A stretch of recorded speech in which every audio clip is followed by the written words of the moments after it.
Hello everyone and welcome to the first game we'll be covering from the Superbet Chess Classic 2024. It is Gukesh versus Bogdan-Daniel Deac, and this is a classical tournament, so probably if it's not a complete snooze fest, we will cover all of Gukesh's games. He's the World Chess Championship challenger. He will take on Ding Liren in the match for the World Chess Championship, and we might get ourselves a new world champion if he does really well.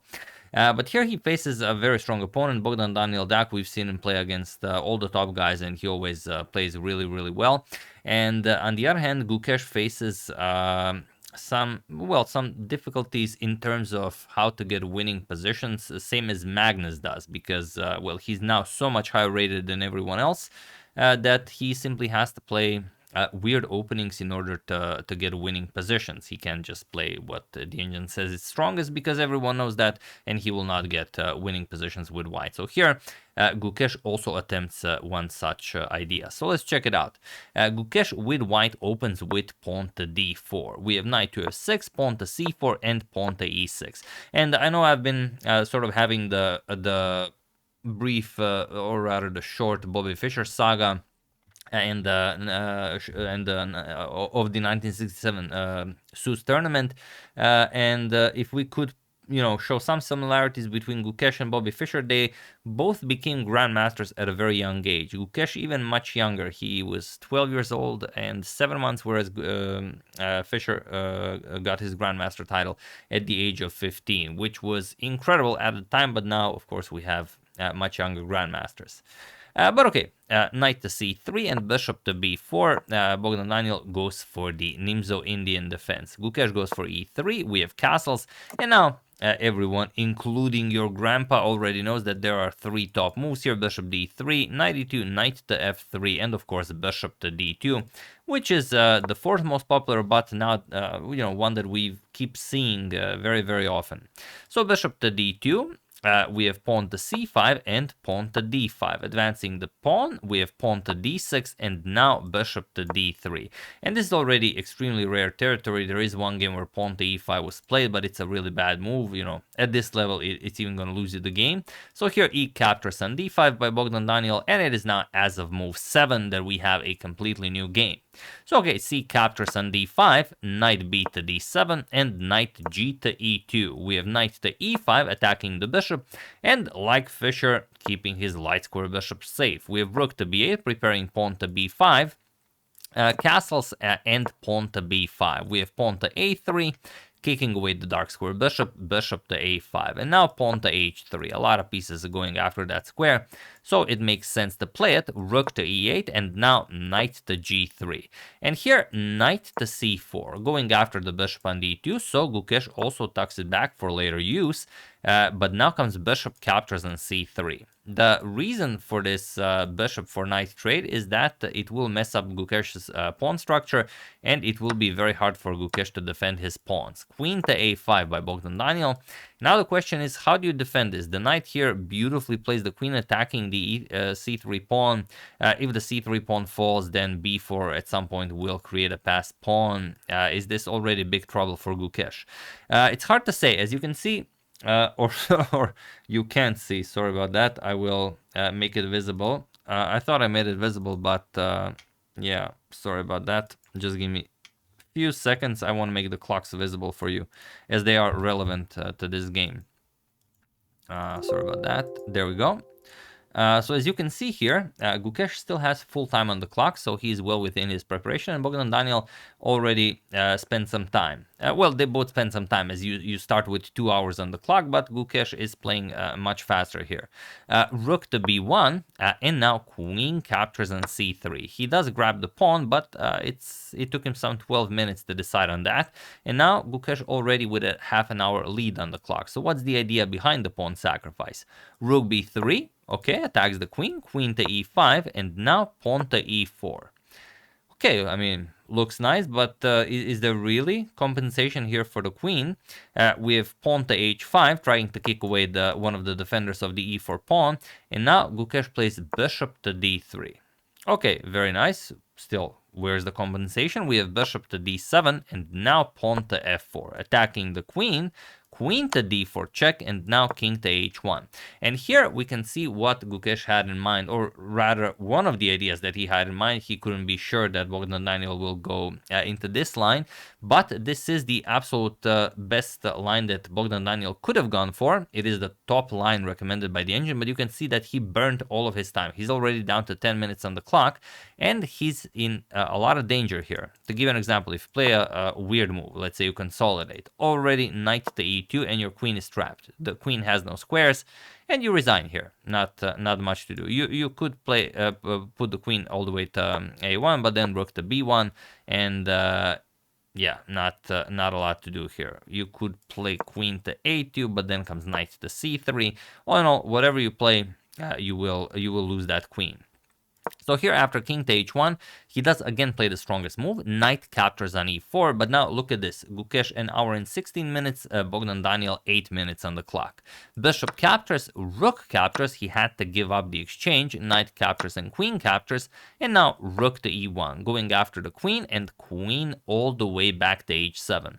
Now, this again looks like a weird move, but it is the strongest one. The other idea is, of course, queen to f5, but the rook quickly goes after your queen, and if you play g6, then rook g5, queen has to move f5, and this is not going to be easy to defend. For example, bishop captures, rook to f1, the threat, of course, being rook captures, and now, well, also queen captures on h5 is a possibility. It's still playable, it's still a drawish position, but, you know, with little time on the clock, very hard to play. Probably why he decided to go for queen to h7. Now we have rook to e7 coming with tempo, as queen to f5 would have defended the bishop on d7, rook to d8, and now we have pawn to a4, striking on the queen side, trying to undermine that knight on c4, and also to make room for the rook lift. We have king to f8 attacking the rook, queen to e2, and now knight to b6. Now preparing to capture the a4 pawn with the knight. A captures on b5, and now knight captures on d5. Attacks the rook on e7, and here we have rook to e4 by Gukesh. And this was, Bogdan-Daniel has been defending spectacularly up until this point, and he's down to 1 minute on the clock, and there is a move that he could play. It's a very nice move, and it will give him a considerable edge in the game. Not a winning position, but, you know, he will sort of end his suffering, but he didn't find it. You don't have to pause the video for very long. Do you see what he could have played here? It's a very nice move. Of course, all of you saw it because you guys are incredible players. It is bishop captures on b5. That's the move. I mean, you snatch a pawn, you now have 3 passed pawns, and there is not all that much you can do here, especially if you capture the bishop. If you capture the bishop, then the problem is, well, knight to c3, attacks the rook, attacks the rook, attacks the queen, a beautiful monster fork here. Queen moves, you're going to capture the rook on b5, also the e4 rook is hanging. This is now dead lost. So what you will have to do after this bishop captures on b5 move is play queen to c2, and now knight to f6, attacking the rook, and the only defense you have is pawn to f5. Idea being that if the queen captures, you will give a check and win the black queen, but it doesn't matter. Black just captures the rook here, and after queen captures, you bring the bishop back, attack the pawn, let's say rook f3, defends the pawn. Okay. It's still playable, but I mean, 3 passed pawns, definitely not easy to defend. So that was in the position, but Bogdan-Daniel did not see it. He played queen to f5, and now Gukesh is back in the game. He plays rook to a4, goes after the a7 pawn, rook to e8, attacks the queen, and queen back to d1. Knight to b4, queen to e6 was a little bit better, but knight to b4 was played, and now we have rook captures on a7. Bishop captures on b5, grabbing the pawn now, and queen captures on d6 with check, king to g8, and now king to h2. You could also bring the rook to g3 right away, that's also fine, but king h2, we have bishop to d3, and now rook to c3, putting pressure on the c5 pawn, so rook to c8, and now bishop to e3, putting even more pressure to the pawn here. Here there are better moves for both sides, but they are now both under a minute, and they are playing an increment. Knight to d5 with a fork here on the rook and the bishop, rook captures on c5. We have rook captures, queen captures on c5, and the bishop to e4. So now Gukesh is still up the exchange, and Bogdan-Daniel will have to play all of the best moves in order to hold this to a draw. And the way to play this for a win for Gukesh is rook to a8 check, but he plays rook to a4, and now he gives Bogdan-Daniel again a chance to bounce back, but Bogdan doesn't see it. It's bishop captures on g2 or knight captures on e3. You can start with either move because both will be played. But okay, I'm going to show you why. After bishop captures, what do you play here? If you capture, then comes knight captures on e3 with check. Okay, it looks like it doesn't do anything because the queen captures, but now queen c2 check picks up the rook, and that's pretty much it. Black is up a pawn, but it's going to be a draw. So what will happen after bishop captures on g2, you could move the rook first, so your rook doesn't fall to a fork afterwards, but it doesn't matter because still after you capture, queen to e4 check, and after king g3, you're just going to play queen captures on e3, and after queen captures, knight captures. Okay, it's a rook versus a knight, but it's an extra pawn for black, and black will easily create a stronghold here. For example, rook a5, g6, and there is no breaking through this. So that's why after rook a4, that should have been played, but we have king to h7, and now rook to a2. Now Gukesh has a bit more time. We have queen to g6, bishop to c1, and now knight to f6, and queen to f2.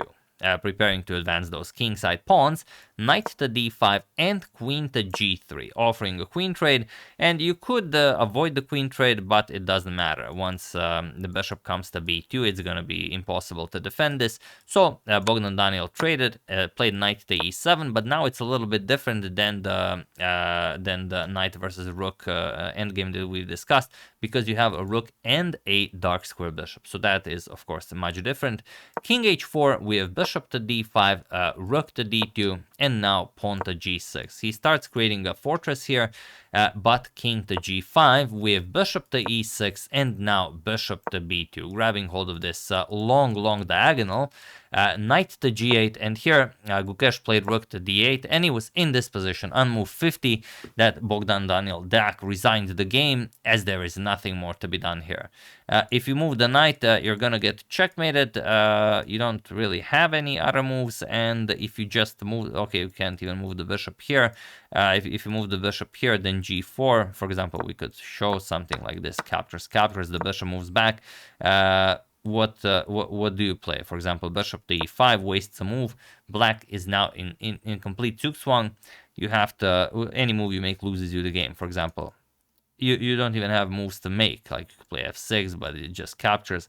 You could move the bishop, that's one way to do it, but then rook just goes after the bishop, and it doesn't matter where the bishop goes because rook h2 now check, and once you give up the knight, it's gonna be again rook to h8 checkmate.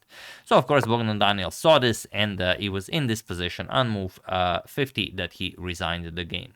So a great start for the World Chess Championship challenger Gukesh. He also won some rating for this victory, and in round 2 he faces, who does he face in round 2? Gukesh faces Yanni Pomnish. Yanni is with white, and they have just started playing as I'm recording this. Looks like a very vivid position. So yeah, I mean, it's against Jan, so probably the game we are covering next.